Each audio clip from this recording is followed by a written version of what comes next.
News के प्रायोजक हैं doctor Asadullah Khan English medium school और जूनियर कॉलेज सोलापुर। वैष्णवी हगवणे आत्महत्या प्रकरण ताजे असतानाच महिलांवरील घरगुती हिंसाचारांची एक प्रकरणं आता समोर येत आहेत। वैष्णवीचा हुंड्यासाठी छळ होत होता, त्यातून तिने आत्महत्या केली, त्यामुळे संपूर्ण पुणे हादरून गेले आहे। त्यानंतर सोलापुरात देखील अशीच एक खळबळजनक घटना समोर आली आहे। यात एका विवाहितेला जबरदस्तीने विष पिण्यास प्रवृत्त करण्यात आलं, त्यानंतर तिला जबर मारहाण देखील करण्यात आली। ही मारहाण इतकी जबर होती की त्यात तिच्या कानाचा पडदा फाटला। विशेष म्हणजे या महिलेच्या लग्नाला 20 वर्ष झाली आहेत। चित्रा सतीश भोसले या सोलापूरमध्ये राहतात। चित्रा भोसले यांचा विवाह सतीश भोसले यांच्याशी सन 2007 साली झाला होता। त्यानंतर हुंड्यासाठी चित्रा भोसले यांना त्रास देण्यात आला। 2014 साली तिच्या सासरच्या लोकांविरोधात गुन्हा देखील दाखल करण्यात आला होता। मात्र 2 वर्षानंतर भोसले कुटुंबियांनी चित्रा भोसले यांना नांदवण्यासाठी लेखी हमी दिली। त्यानंतर त्या नांदण्यासाठी गेल्या होत्या, पण त्रास काही केल्या कमी झाला नाही।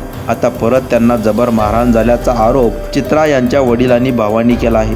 14 मेला दीर जाऊ यांनी चित्रा यांना बेदम मारहाण केली, शिवाय त्यांना विष पिण्यासाठी दबाव टाकला। मारहाण इतकी जबर केली की त्यात त्यांच्या कानाचा पडदा फाटला। रॉड आणि काठीने ही मारहाण करण्यात आली, त्यामुळे त्यांच्या अंगावरील अनेक ठिकाणी जखमा झाल्या होत्या। त्यांना त्याच अवस्थेत दिवसभर घरात कोंडून ठेवण्यात आले। ज्यावेळी त्यांचा मुलगा आला त्यानंतर तो त्यांना रुग्णालयात घेऊन गेला। त्यांना सोलापूरच्या सिव्हिल रुग्णालयात दाखल करण्यात आले। दीर संतोष भोसले, निलेश भोसले, जाऊ निलिता संतोष भोसले, पूजा निलेश भोसले यांनी मिळून काठी रॉडच्या सहाय्याने मारल्याचा त्यांचा आरोप आहे। या प्रकरणी टेंभुर्णी पोलीस ठाण्यात गुन्हा दाखल करण्यात आला आहे। टेंभुर्णी पोलिसांनी अजूनही आरोपींना अटक केली नाही, असा आरोप चित्रा यांच्या नातेवाईकांनी केला आहे। या आरोपींना तातडीने अटक करावी, शिवाय त्यांच्यावर कडक कारवाई करावी अशी मागणी देखील त्यांनी केली। लग्नाच्या 20 वर्षानंतर देखील विवाहितेला अशी मारहाण होत असेल तर काय करावे, असा प्रश्न चित्रा यांच्या वडिलांनी उपस्थित केला आहे। नमस्कार,